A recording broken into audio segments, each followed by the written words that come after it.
Welcome to our session today. My name is Dawn Samples, and I am the Director for Professional Learning for Avant More Learning. And with me today, we have Dr. Myriam Met. Mimi, do you want to introduce yourself? Hi, I'm Myriam Met, and in addition to having been the acting director of the National Foreign Language Center in a previous lifetime, I've been working as a consultant in the field of immersion for at least 30 years. So it's a pleasure to be with you here today. So today, Mimi and I are going to be talking with you about critical variables that contribute to dual language immersion success. And today's session is primarily targeted for administrators and teachers who are either currently teaching or administering in immersion programs, or who may be interested in getting their own dual language immersion program started. So we thought it would be smart if we defined what we mean by immersion before we got too far into this presentation. For today's session, we're defining immersion or dual language immersion as a program of schooling in which students are taught through the medium of a new language. Sometimes the academic curriculum is taught half a day, and sometimes it's taught a full day in the target language or the immersion language, but all these programs are no less than 50% of an academic curriculum, the school curriculum taught through the new language. So some of the goals that are the primary goals in dual language immersion are for students who come out of these programs to be proficient in at least two languages, one of those languages being English, and the other language being the other language of study. For some students, that might be their native language. If I'm a native Spanish speaker, for example, and I'm learning Spanish and English, or for other students, they may be learning a new language in addition to English, which may be their first language. The other outcome is for them not only to be able to perform in the language and become proficient, but also to be able to perform academically and for them to still reach the same academic goals for learning, which would be based on the state standards in those academic areas, along with language, but also intercultural competencies. So the idea would be for them to be able to communicate in at least two languages, perform academically, and be able to also have an intercultural understanding of the cultures from the language that they're learning. So some of the key features of these programs, regardless of where they're located, is that students are adding a language to the language or languages that they may already have. So for some students, this might be additive multilingualism, but it is never intended to replace the student's existing language repertoire. And as I mentioned earlier, it's no less than 50% of the school day, and that during that school day, the new language, as well sometimes as the native language, are used for teaching the school curriculum. Teachers, of course, must be proficient in the language in which they deliver academic instruction. Most schools that offer these programs separate the languages by the time of day or the day of the week, or by, more often than not, by teachers.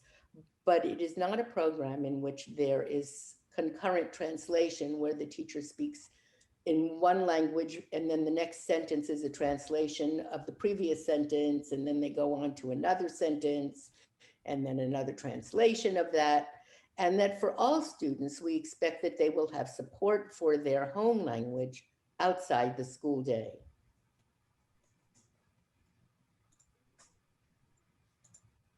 Dawn? There we go. I was trying to get the slide to advance. So the idea on the language side of the day, or the non-English side of the day, would be that the teachers and students would use that language exclusively 100% of the time. And that the teachers are not only teaching the content of the grade level that they teach. So for example, if they are teaching the math and the science part of the day, they're delivering math and science content completely in the language. So this requires these teachers to be extremely skilled and strategic in how they deliver instruction and provide learning experiences for students. They need to really be careful to shelter language and scaffold language for these learners so that they can build on and have a point of reference from previous learning and language that they already understand, and be able to scaffold and build those language skills alongside and integrated with the academic language and literacy standards and skills that they're working on. So it really does require a scenario for learning where students are very hands-on so that they can connect meaning with language, and that the teacher is using strategies that will build all of these skills at one time. It sounds like the job for a superhero, Mimi.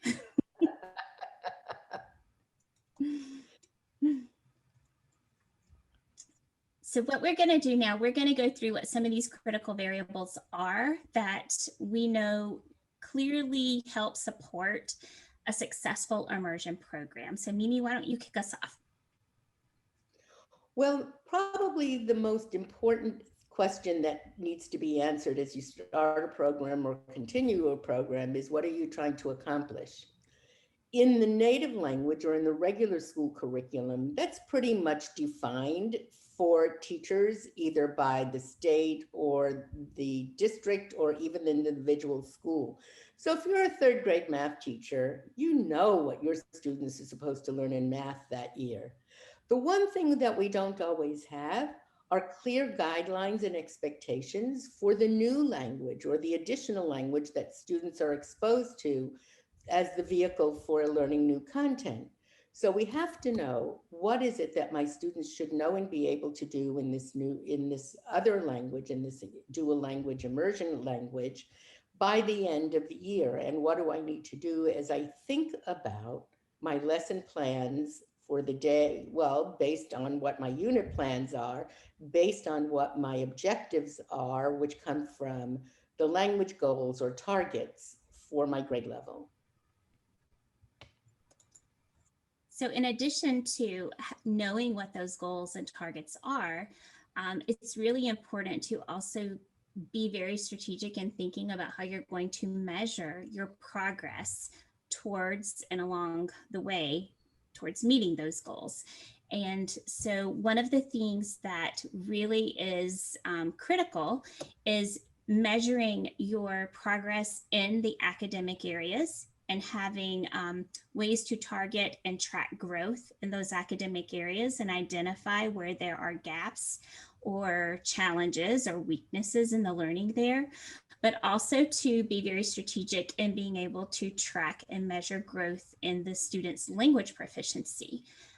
This is important because we want to make sure that we can identify, if a student's being challenged, where is this challenge coming from as best you can, or how can you best provide interventions or supports for that student. And so having a way to track and measure growth in both academics and in language will really give you the insight into the data that you need to make data-informed decisions. If you're starting a new program, or if you are continuing an existing program, you really need to make sure that all of your stakeholders are having a positive experience with this program. Almost every dual language program or immersion program I know of is a program of choice. And that means people choose it because they believe it's good for their child, or it's a teaching position that will provide satisfaction, that our community thinks that this is providing some enrichment. But the bottom line is, our stakeholders have to be satisfied with what's happening in the program. And it's so easy to be caught up in all of the daily activities of a school and teaching and learning and meeting objectives, that it's sometimes hard to remember to make sure that what we're delivering is what people wanted. It's also really critical to hire superstars, to hire staff that's really qualified, and that I think one of the critical things that I always found was I wanted to hire teachers for an immersion program that were learners, because they have to want to learn themselves. Immersion is a very multi-layered, complex type of program to teach and learn in. And so the shorter the learning curve is for a teacher, sometimes the better. So if they already are coming to you as someone who's highly qualified, who already has a very strong foundation and firm understanding, and at least one of the two realms that they're teaching from, that does sort of lessen a little bit of that learning curve for them, that they only have to learn the other half of either teaching content or language, but also that they have the willingness to learn those areas that they have not perhaps been familiar in teaching. So sometimes these programs hire teachers from abroad who were classroom teachers of a grade level in the country they came from, but maybe they never taught math and taught it in another language where they also had to teach language to be able to teach the math.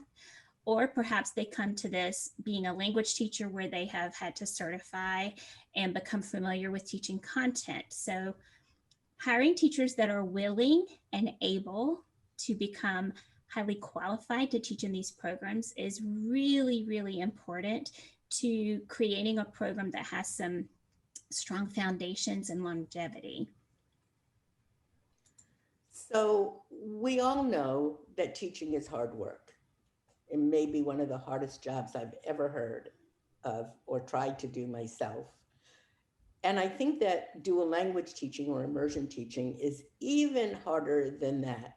And if you ask teachers what their number one concern is, it is invariably having the right instructional resources in the non-English language to fit with a curriculum that is mandated for them and at the same time meet the needs of the students. Well, it's true that languages are taught all over the world and they publish textbooks in those languages. Books written for native speakers by native speakers are not always accessible to second language readers and writers and learners. Often the curriculum materials don't align with what we expect our students to know and to learn. And that is especially true in grade levels where we are trying to teach things that are particular to our context, such as state history or our local community. So when we ask teachers what kinds of instructional resources they want, it's not just books, it's not just stuff. They are resources that are linguistically appropriate to the level of proficiency of our students and also address the academic outcomes that our students are expected to meet. That is not an easy task. And I'll let Dawn take the next one then. That is not an easy task. The next one is about providing professional development to all staff. So I think it's pretty obvious that the teachers in these programs need significant support through professional learning. And it's also important for them to be able to work with their colleagues in the school and have them have a deep understanding of what it is they're trying to do and how they are doing it. So not only the language teacher who is providing the non-English language needs professional learning, that teacher, if that teacher has a partner teacher, that partner teacher also needs training in how to support the whole concept and process and strategy of how immersion is best supported and provided for students, as well as the administrative staff and other staff members in the building who support those learners. The teachers in the building who provide interventions or resource teachers, special education teachers, anyone in that building who's going to in some way support or enhance the learning of these students in the immersion program, it's so vital that they also have an understanding of the goals and strategies that immersion employs to help these students be successful. It really does take a village of a school to make a program sustainable and successful. So that professional development is really critical for all staff members who touch these students. I'm just going to briefly add to what Dawn said, because in reality, she's covered a lot of of when this might happen. But we want everybody who works in the school, and perhaps everybody, even administrators who lead in other schools or in central office, understand what this immersion or dual language program is, what the research says about the outcomes, what we know works in terms of strategies, not only in the classroom level, but at the school level, at the community level, and in the district level. We want everybody to feel that they can be a part of this if they wish to be, but at the very least, be well informed of what we're trying to accomplish and that we are not hurting children. Too often, especially when you start a new program and people hear things like, do you know that they're going to only learn math in Chinese? I couldn't even do math when I learned it in English. So we want people to know that, yes, they will be learning math in Chinese and maybe not very much of the math in English, but it does work. And it works because we know how to make it work. We know what strategies teachers use, and we know what supports we need to give them. But if people don't know these things, if they're not well informed about all aspects of the program, it leads to a great deal of misunderstanding and sometimes misapprehension. Absolutely. I think it's also the more people who know and understand it, Mimi, I think also the questions that arise in the community sometimes, doctors even or therapists in the community who don't actually support these students through the school, they don't always understand. So the better everyone involved does understand, the better they can also communicate with them why the program works and how it works, because they don't often have that background understanding of second language acquisition, and they're making decisions about the education of these kids from the outside. So it's And they're so all critical. well-meaning, Dawn, right? Everybody wants what's best for Absolutely. the child, but we're each coming into Mm-hmm. that situation from the perspective of our background knowledge and experience, Right. and also our goals, which leads us to Mm-hmm. the very last one, which is probably the most important one, which is that every immersion teacher has to be a high quality teacher. So how does that happen, Dawn? Through a lot of work. I have always told teachers when we're hiring them that immersion is one of the most difficult jobs that you can have. It's also one of the most rewarding jobs that you can have. It's one of those jobs that you see the greatest growth in your learners because you don't just see the academic growth, but you really watch them go from knowing nothing in another language to being able to communicate a really complex message in another language. But that doesn't just happen haphazardly. And there are so many innovative practices as our education system and options for resources and tools and materials continue to evolve. Those things lay over what we do with our learners in class. And many schools have initiatives that also lay on top of what's happening in immersion. And there are a lot of strategies and practices that immersion teachers could really, really benefit from adding to their toolbox of tools of the trade that they use in their immersion classes. So as teachers maybe are already highly successful teachers in the immersion class, or maybe they're struggling a little bit, being able to bring into the classroom opportunities for these teachers to continue to learn and grow and see how immersion may be different than another initiative that you may have in your building. If you have an initiative in your building that you're asking all teachers to use certain strategies, considering that there may be some changes that you need to amend to those strategies so that they will work in immersion.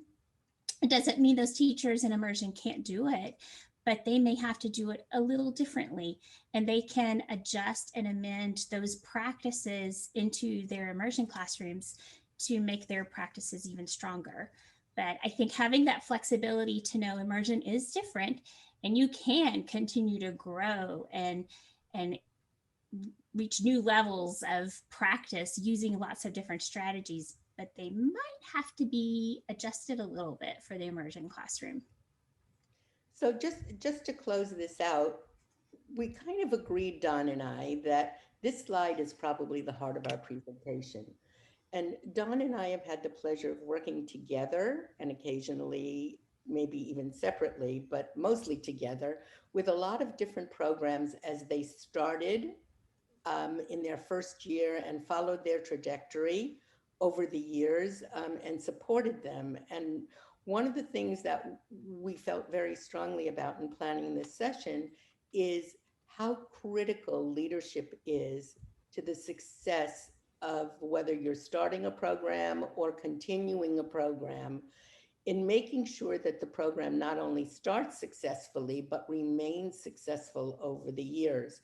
And the person that is most likely to have to do that, holding it all together, is a building administrator or sometimes even a district administrator, who may or may not have any of the training in immersion that the teachers may have, but nonetheless is very knowledgeable. And we count on those administrators to ensure that every student gets a high quality education.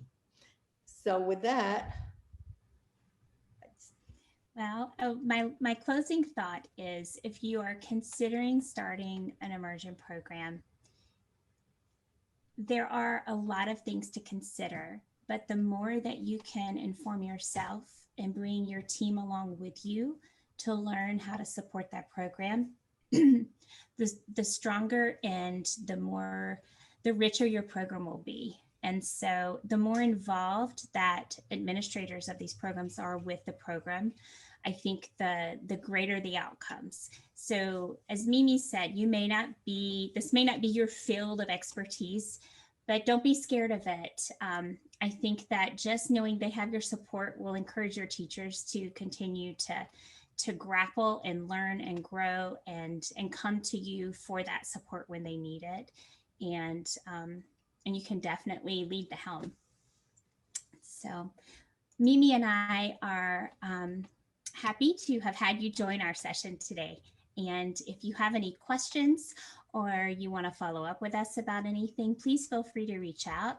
Our email addresses are here, and we would love to talk with you or help you in any way that we can.